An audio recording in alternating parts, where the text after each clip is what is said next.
Bonjour, aujourd'hui on va parler de l'algodystrophie.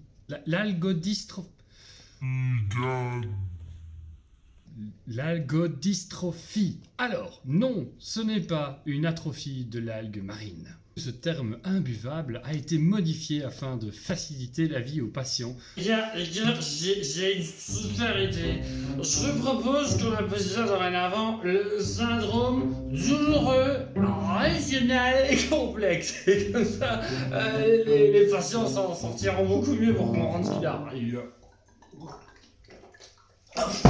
L'algodystrophie s'appelle également le SDRC. Et pour être complexe, c'est très complexe, car ce syndrome affecte aussi bien l'esprit que le corps. En effet, après une intervention chirurgicale, il peut arriver qu'un patient subisse des douleurs dans le membre qui a été lésé.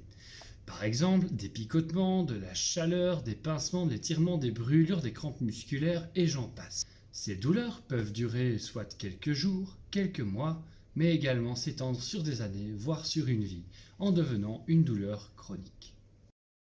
Afin de comprendre le lien étroit qui lie l'esprit et le corps, je vais maintenant vous raconter une petite histoire. Un jour, dans des temps ancestraux, un chef de guerre viking fut amputé du bras lors d'une bataille, coupé net par un coup de hache d'un ennemi. À la suite de ça, ce chef de guerre jurait que son bras réclamait justice. Nous avions visiblement affaire au premier syndrome de bras fantôme de l'histoire. Pour comprendre ce phénomène, il suffit de se remémorer la dernière fois que vous avez dû changer de voiture. Vous étiez habitué à votre ancienne voiture, à votre cacahuète dont vous connaissiez tous les pourtours et que vous aviez facile à garer en ville. Mais voilà qu'avec le nouveau break familial, c'est pas la même histoire. Vous êtes perturbé, vous êtes maladroit, au moment où vous reculez, vous sentez que vous pouvez percuter facilement un objet car vous ne connaissez pas encore les dimensions de votre voiture. Après une intervention chirurgicale, votre corps se voit modifié par celle-ci.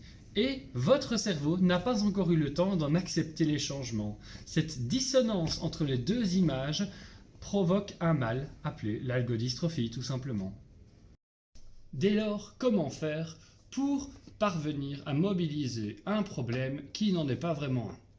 Eh bien, il va falloir se servir de la latéralité, de l'image corporelle et de ses détails sensoriels. De récentes études ont prouvé que l'image mentale d'un membre au travail permettait grandement d'améliorer les sensations reçues. Alors, pour cette séance aujourd'hui, vous allez avoir besoin d'un miroir et surtout de vous regarder dans ce miroir afin de mieux percevoir le membre que vous allez travailler. Pour les besoins de cette vidéo, je prendrai l'exemple de l'algodystrophie du canal carpien, lié par exemple à une intervention chirurgicale sur le canal carpien très fréquent. Bien que le problème soit réglé en élargissant l'espace contenu dans le canal carpien, il peut arriver que certaines personnes ressentent encore des douleurs, des gênes et des fourmillements à l'endroit de l'opération. Dites-vous que plus l'image mentale de votre bras est précise et plus vos chances de guérison sont élevées. Autre exercice intéressant à faire, c'est de constamment stimuler les sensations de votre main. Par exemple, en la plongeant dans un bain d'eau chaude, dans un bain d'eau froide, dans un sac de grains ou en la compressant avec différentes sortes de supports. Pour commencer, tendez le bras comme ceci, prenez votre pouce, tirez dessus, l'index, le majeur, l'annulaire et le petit doigt. Ensuite, nous prenons deux doigts en même temps, pouce et index, majeur annulaire, petit doigt et annulaire. Pouce index, majeur annulaire, petit doigt annulaire. On vient ensuite tirer un doigt sur le côté comme si on voulait ouvrir un ensemble. Vous prenez le petit doigt, vous l'écartez du reste, vous écartez ensuite l'annulaire, le majeur, l'index, le pouce et le doigt. N'hésitez pas à chaque fois à visualiser ce que vous faites dans le miroir et à exercer des résistances avec votre doigt, comme si votre doigt ne voulait pas qu'on les tire. D'accord? Ensuite, après, venez pianoter avec vos doigts. Essayez que même le pouce participe à l'action. Essayez que chacune de vos phalanges se plie.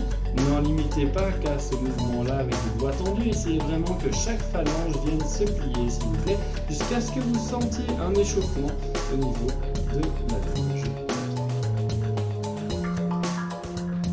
Avec ceci, Placez votre main dans l'autre et tirez votre poignet vers l'arrière jusqu'à ressentir un étirement dans la face avant de jambe. On va lâcher plusieurs fois. Attendez. On va lâcher. Attendez. Et prenez votre main comme si vous teniez la poignée d'une carabine. Gardez votre bras bien tendu. Pliez votre poignet vers l'avant. Faites comme si vous visiez avec et tirez votre bras vers l'avant le plus loin possible. Faites attention, cet exercice est déconseillé aux personnes n'ayant pas fini leurs 6 semaines de cicatrisation, évidemment. On relâche doucement le poignet par une traction et retour. Ensuite, imaginez que votre bras entier est un tube de dentifrice. Le fond du tube se situe ici et l'extrémité du tube se situe là. Imaginez que c'est fin du mois, que c'est le corona, qu'on n'a plus beaucoup de sous et que l'on essaye de drainer la dernière goutte de dentifrice du bras. On va démarrer en bas, au fond du tube, venir presser de toute votre main sur votre paume, sur le dos, sur le bout des doigts de votre main.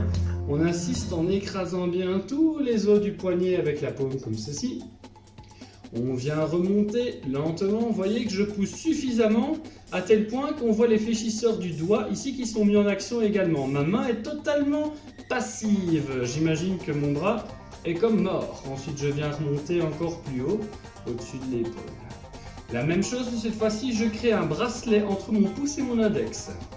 Je crée un bracelet comme ceci et je viens enfiler le bracelet à plusieurs endroits.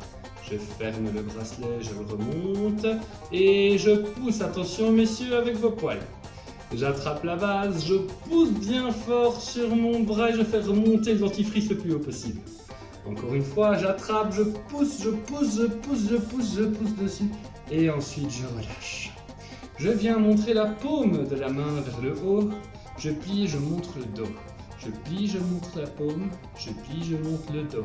Essayez à chaque fois que votre poignet se plie à 90 degrés et qu'il s'étende. Plié, tendu, plié, tendu, plié, tendu. La paume vers le haut, la paume vers le bas, la paume vers le haut, la paume vers le bas, paume vers le haut et paume vers le bas. Parfait. Maintenant, une fois que tout ça c'est terminé, je viens prendre mon bras ici, je fais comme si je tenais un journal dans ma main. Je le prends et je l'enroule. Je fais aller les gaz de la moto si vous préférez. J'essaie vraiment de faire travailler mon poignet dans tous les sens. N'oubliez pas aussi de créer une circonduction. C'est-à-dire tourner votre main lentement comme ceci pour que ça s'échauffe. Il faut impérativement voir les muscles du bras qui travaillent ici, à l'unisson, dans toute la loge. On relâche. Les picotements normalement doivent déjà se faire sentir. N'hésitez pas à vous munir d'une balle de tennis ou de n'importe quel objet mou que l'on puisse tenir dans sa main. Je saisis l'objet, ça peut être un coussin, ça peut être ici une pelote de laine, n'importe quoi. Je viens serrer ma main le plus rapidement possible pour vous. J'essaye de créer des pressions. Je pousse, ferme les doigts. J'essaye vraiment que ce soit bon gripping. Ensuite, je monte la paume vers le haut et je continue de presser dessus. Allez, on presse, courage, je sais que ça brûle. On continue bien. On continue et on relâche doucement.